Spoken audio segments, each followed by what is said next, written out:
இன்றைய தினம் பரிகார ஸ்தலங்கள் பகுதியிலே நாம் பொது தகவலாக ஸ்கந்த சஷ்டி வைபவத்தின் சிறப்புகள் பற்றி நாம் பார்க்கவிருக்கிறோம். நேற்றைய நிகழ்ச்சியின் தொடர்ச்சியாக திருச்செந்தூர் முருகனின் பெருமைகளை பற்றியும் சூரசம்ஹாரத்தின் தத்துவங்களை பற்றியும் சொல்ல வேண்டுமானால் குறைந்தது 5 மணி நேரம் அல்லது 6 மணி நேரம் பேசலாம். அவ்வளவு விஷயம் அதில் இருக்கிறது.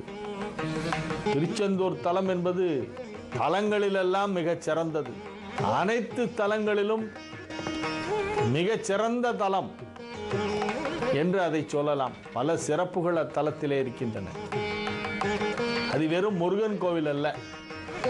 எல்லாரும் திருச்செந்தூர்னா அந்த முருகன் கோவில் நினைச்சிட்டு இருக்காங்க. எல்லா தெய்வமும் உரைகின்ற ஒரு இடம். தெய்வீக சக்தியின் ஒட்டுமொத்தமான ஒரு உறைவிடம் எது என்று கேட்டால் அது திருச்செந்தூர். ஏன்னா அங்க மூலவராக இருக்கின்ற பாலதண்டாயுதபாணி பாலசுப்பிரமணிய சுவாமி இருக்காரு. அவர் என்ன பண்றாருன்னா பக்கத்துல சிவலிங்கத்தை வச்சுட்டு பூஜை பண்ணிட்டு இருக்காரு. சிவ பூஜை தான் அவர் பண்ணிட்டு இருக்காரு. சதா சர்வ காலமும் சிவபூஜை செய்கின்ற இடம். ஆகவே அது ஒரு சிவஸ்தலமாக எடுத்துக்கொள்ளலாம். பொதுவாக சிவஸ்தலங்களில் தான் பிரதோஷ வழிபாடு சிறப்பாக நடக்கும்.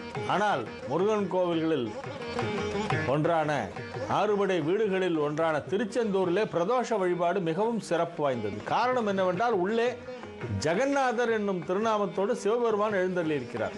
சிவபூஜை செய்யும் கோலத்திலே பூஜா மூர்த்தியாக அங்கே சுப்பிரமணிய சுவாமி அருள்பாலிக்கிறார். சூரபத்மனோடு போரிடும் பொழுதே பக்கத்துல சிவலிங்கத்தை வச்சுட்டு பூஜை பண்ணிட்டே தான் யுத்தம் பண்ணாரு. யுத்த காலத்திலேயே பூஜை பண்ணி இருக்கிறார். இல்லைன்னா அவ்வளவு சுலபமா அந்த சூரபத்மனை ஜெயிக்க முடியாது. ஆகவே இதை ஒரு சிவஸ்தலமாகவும் எடுத்துக்கொள்ளலாம். இந்த சூரசம்ஹாரம் நடைபெறும் பொழுது முருகப்பெருமானுக்கு உதவியர்கள் யார் தெரியுமா? யாரெல்லாம் உதவி செய்தார்கள் தெரியுமா? முருகப்பெருமானின் மாமன் உலகெல்லாம் அளந்தானே, இந்த உலகளந்த பெருமாள் அயோத்தியில் அரசனாக பிறந்தானே, கோகுலத்தில் குழந்தையாக விளையாடினானே, தூணிலிருந்து பிளந்து கொண்டு வெளிவந்து சிங்கமுகத்துடன் தோன்றினானே, அந்த எம்பெருமான் மகாவிஷ்ணு முருகப்பெருமானின் இந்த சூரசம்ஹாரத்திற்கு உதவி செய்தவர்களுள் மிக முக்கியமானவர். மாலுக்குகந்த மருகோன் அப்படின்னு தான் சொல்லுவார். அருணகிரிநாதர் முருகருடைய பெருமையை சொல்லும் போது ஒரு 2 வரியாவது பெருமாளுடைய பெருமையை சொல்லிட்டு இவ்வளவு பெருமை வாய்ந்த அந்த திருமாலின் மருகோனே அப்படின்னு தான் முடிப்பார். திருப்புகழ் எல்லாருமே படிக்கணும், அவசியம் படிக்கணும். ஏன்னா சில பேர்லாம் ஒரு பக்கமா ஒரு தலைப்பட்சமாவே ஒரு சில பிரபந்தங்களை மட்டும் படிச்சுட்டு அதுல இருக்கிறத மட்டும் புரிஞ்சுக்கிட்டு ஒன் சைடடாவே இருக்காங்க, பயஸ்டா இருக்காங்க. அப்படி இருக்கக்கூடாது. எல்லாம் படிங்க, எல்லா மத நூல்களையும் படியுங்கள். திருப்புகழை அனைவரும் படிக்க வேண்டும். அதிலும் வைணவர்கள் கண்டிப்பா திருப்புகழ் படிக்கணும். ஏன்னா பெருமாளை பத்தி தான் இதுல ஜாஸ்தி சொல்லியிருக்கார். அருணகிரிநாதர் பெருமாளை பாடின மாதிரி வேற யாரும் பாடல. ஆழ்வார்களுக்கு அடுத்தபடியா பெருமாளை பற்றி மிக அழகாக அற்புதமாக பாடியவர் அருணகிரிநாதர். அந்த திருச்செந்தூர் கோவிலிலே ஒரு பெருமாள் சன்னதி இருக்கிறது. நின்ற திருக்கோலத்திலே ஒரு வெங்கடேஸ்வர பெருமாள் இருக்கிறார். சயன கோலத்திலே ஒரு அரங்கநாத பெருமாள் அங்கே இருக்கிறார். பள்ளிகொண்ட திருக்கோலத்திலே கடற்கரைக்கு அருகிலே அந்த பெருமாள் தனது மருகோனாகிய முருகப்பெருமான் சூரனோடு யுத்தம் செய்யும் பொழுது அவனுக்கு உதவி செய்வதற்காக வந்தவர். தனது சக்கராயுதத்தின் சக்தியையும் சேர்த்து கொடுத்து சூரனை வதம் செய்ய உதவி செய்தவராக அந்த பெருமாள் கருதப்படுகிறார். இந்த மூலவர் சன்னதியிலே அந்த சுப்பிரமணிய சுவாமிக்கு போத்திமார்கள் பூஜை செய்வார்கள். மற்ற சன்னதிகளிலெல்லாம் திரிசுதந்தரர்கள் பூஜை செய்வார்கள். பெருமாள் சன்னதியிலே பட்டாச்சாரியார்கள் பூஜை செய்வார்கள். இப்படி 3 விதமான பூஜை முறைகள் கொண்ட தலம் அந்த திருச்செந்தூர். நவகிரக சன்னதி கிடையாது. ஏன்னா நவகிரகங்களே இவர் தான் ரிலீஸ் பண்ணார். நவகிரகங்களை சிறையில் அடைத்து வைத்திருந்தான். தன் கட்டுப்பாட்டிற்குள் அந்த சூரபத்மன் வைத்திருந்தான். நவகிரகங்களை படிக்கட்டாக போட்டு அவன் மீது காலை வைத்து ஏறி சென்றானாம் சூரபத்மன். நவகிரகங்கள் தான் நம்மளை ஆட்டி படைக்குது. ஆனா நவகிரகங்களே ஆட்டி படைச்ச அசுரன் அவன். அந்த அசுரனை அவர் வதம் செய்து அந்த நவகிரகங்களையே விடுவித்ததால் அவை மகிழ்ச்சியாக அங்கிருந்து சென்று விட்டன. ஆகவே அங்கு நவகிரக சன்னதி கிடையாது. வியாழ பகவான் வழிபட்ட தலம் என்பதால் அது குரு தசை நடைபெறுபவர்கள் எல்லாம் அங்கே செல்ல வேண்டும். ரிஷப லக்னம் துலா லக்னத்திலே பிறந்தவர்களுக்கு குரு தசை வந்தால் படாத பாடுபடுத்திவிடும். அப்படிப்பட்டவர்கள் எல்லாம் திருச்செந்தூருக்கு போய் அங்கு முருகப்பெருமானை வேண்டி துதித்தால் நிச்சயமாக நல்ல திருப்பங்கள் நிகழும். ஆக இந்த திருச்செந்தூரிலே பார்த்தால் பல அதிசயங்கள் எல்லாம் இருக்கின்றன. கோவிலே ஓம் என்னும் வடிவில் தான் இருக்கும். ஓம்கார வடிவிலே கோவில் அமைக்கப்பட்டிருக்கிறது. காலையிலே முதலில் சூரிய நமஸ்காரம், அதன் பிறகு உதய மார்த்தாண்ட பூஜை. இத்தலத்திலே உள்ள இறைவனின் பிரசாதம் வழங்கப்படுகிறதே அந்த பன்னீர் இலை விபூதி, அது அனைத்து நோய்களையும் குணப்படுத்தும். நோய்களை தீர்க்கும் தலமாக இது விளங்குகிறது. பன்னீர் இலையிலே வைத்து விபூதி கொடுப்பார்கள். அந்த பன்னீர் இலைக்கு 12 ரேகைகள் இருக்கும். இலையில் அப்படி ஒரு கோடு மாதிரி இருக்கும்ல, வெத்தலை எல்லாம் பார்ப்போம் அந்த மாதிரி. அதே போல 12 கோடுகள் இருக்கும். அது முருகப்பெருமான் தனது 12 கரங்களால் விபூதி கொடுப்பதாக ஐதீகம். அதனால தான் அந்த கோயிலுக்கு போனாக்கா அந்த பன்னீர் இலை விபூதி வேணும்னு கேட்டு வாங்குவாங்க. அங்கே ஸ்தல விருட்சமே பன்னீர் மரம் தான். பன்னீர் மரம் என்பது தலவிருட்சமாக இருக்கக்கூடிய ஒரே கோவில். அது சந்தன மலை என்று அதற்கு ஒரு பெயர்.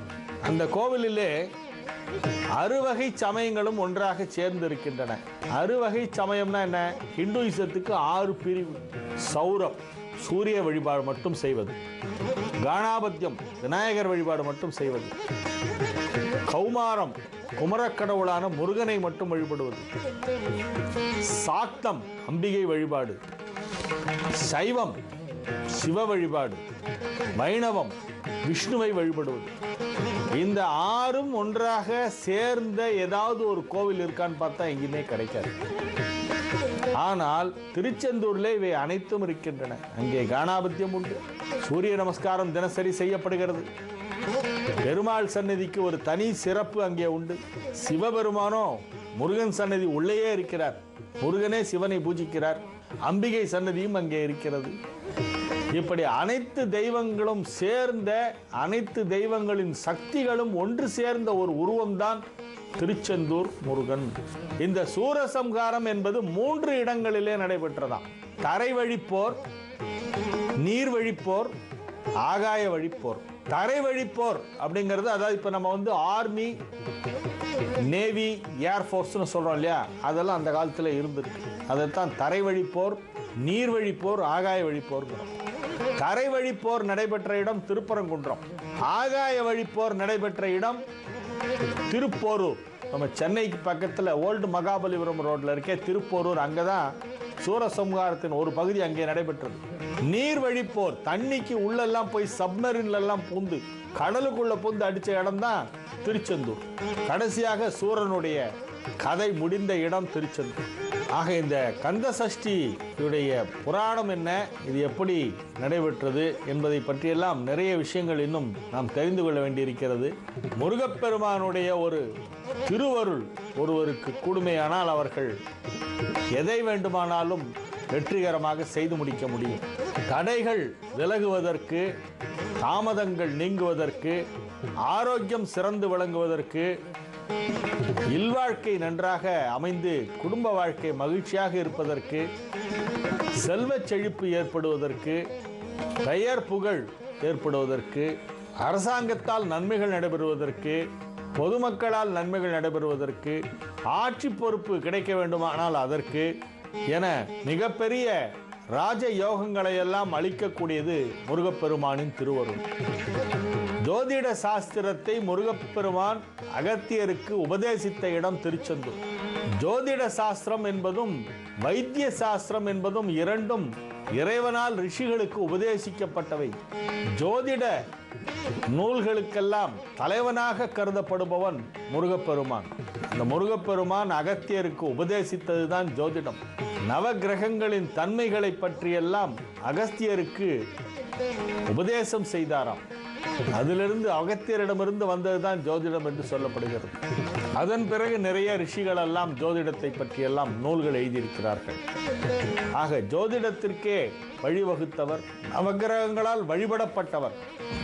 மற்ற கோயிலுக்கெல்லாம் போனால் சாமியை வணங்கிட்டு நவகிரகத்தையும் வணங்குவோம். அங்கே ஏன் நவகிரகம் இல்லைன்னா நவகிரகங்களே முருகனை வணங்கி விட்டு சென்றன. ஆகவே அங்கு நவகிரகம் கிடையாது. ஆகவே எப்பேற்பட்ட தோஷத்திற்கும் சிறந்தது திருச்செந்தூர் முருகன் வழிபாடு. நாளன் செய்யும் வினைதான் என் செய்யும் என நாடி வந்த கோளன் செய்யும் கொடுங்கூற்று என் செய்யும் குமரேசன் இருதாளும். அவனுடைய திருவடி என் கண் முன்னால் வந்து காட்சி அளித்து விட்டால் இந்த நாள் என்ன செய்யும், கோள் என்ன செய்யும், நாளும் கோளும் என்ன செய்துவிடும் என்று அருணகிரிநாதர் மிக அழகாக கந்தர் அலங்காரத்திலே பாடுகிறார்.